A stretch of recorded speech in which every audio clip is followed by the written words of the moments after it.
What's going on, y'all? So today's video, I'm gonna show you guys how to do timing on a VR6. This is the 32 valve. You can see that I started the disassembly of this setup, and we had to get new everything for the setup to go back together all properly. We got new timing chains, new actual timing chain bolts. We got new guides. As you can see, we have actual new tensioner, new guide there. We have a new pilot bearing installed.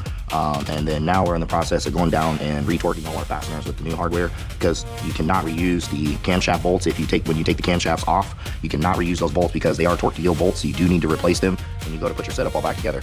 So what I like to do is, as you can see, my timing links are not in the right spot. You go ahead and slide your chain through the bottom, and then make sure this guide is in place, and then you put your two bolts right there in, and then you wrap your chain around the top. Make sure you put a new piece there, and when you go to time this engine, you'll go ahead and you'll remove the lower setup, and then you'll put the lower links on. And it doesn't really matter about the orientation for the lower links down there as much as it matters about the orientation for the upper links.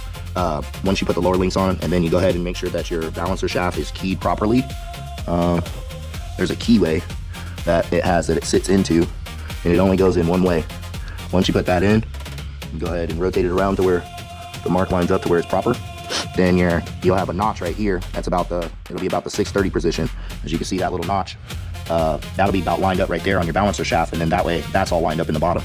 Then for the top half, you go ahead and you put your guides on. That's okay, because when the tension goes on to the gear, that tension goes away. So you want to make sure that you count between your two marks should be 16 links. So you'll take we'll just use this, and you'll count 16 links in between your marks. So 1, 2, 3, 4, 5, 6, 7, 8, 9, 10, 11, 12, 13, 14, 15, 16.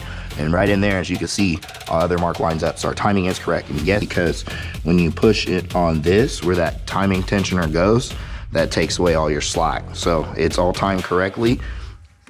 I have went ahead and rotated the engine around 3 times just to make sure that my marks do line back up. And there's a range because these are oil fed. So as long as you're within this mark to this mark, you're in the proper range. You definitely want to be closer towards the outside as you can. And you definitely want to make sure that when you look real close on that, there's a mark right there that goes over. So then it lines up with that link. That one faces in, and then it lines up with that slot. And that one is about the same as this, a variation. You want to make sure you're about even with that middle one. Okay. Then what you're gonna do is, before you tighten it all down and torque it down, you're gonna make sure you have a wrench on your actual setup to hold it together. I also have my cam plate in there still holding it all down as well, just as extra preventative measure.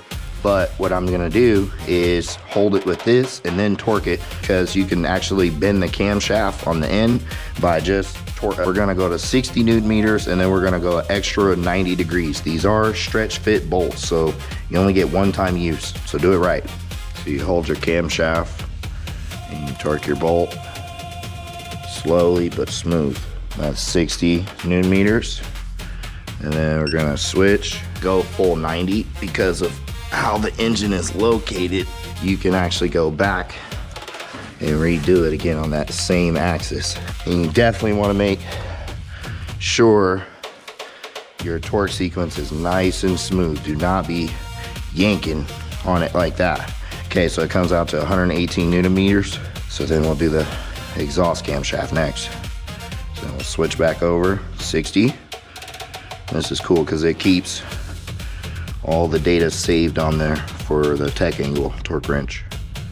If you get one, and you're gonna do this quite often, invest in quality tools, man. Same thing, you'll hold your camshaft, position yourself nice and steady, and slow, smooth torque. Keep it as straight as possible if you can.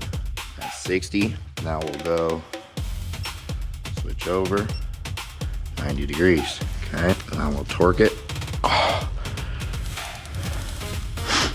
Take your time.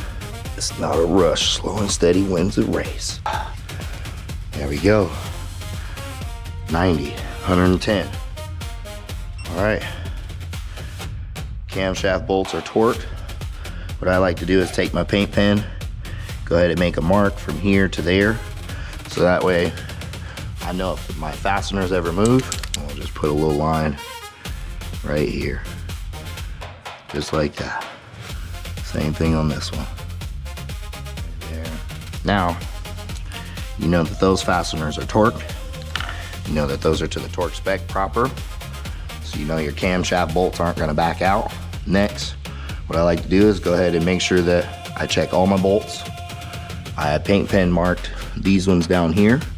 I need to go through and paint pen mark and check the torque fasteners for all these and check my torque for this. Just to go ahead and put our cover back on the lower setup, and we can start putting this engine back together. Okay, so we're gonna go through and check all our work, obviously.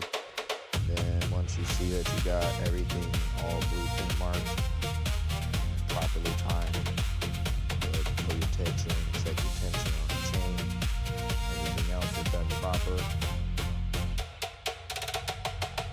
But you definitely want to go ahead and clean those surfaces, because if you don't, you're going to deal with improper sealing, especially on this head surface where the coolant goes right there. Definitely want to make sure you clean all that.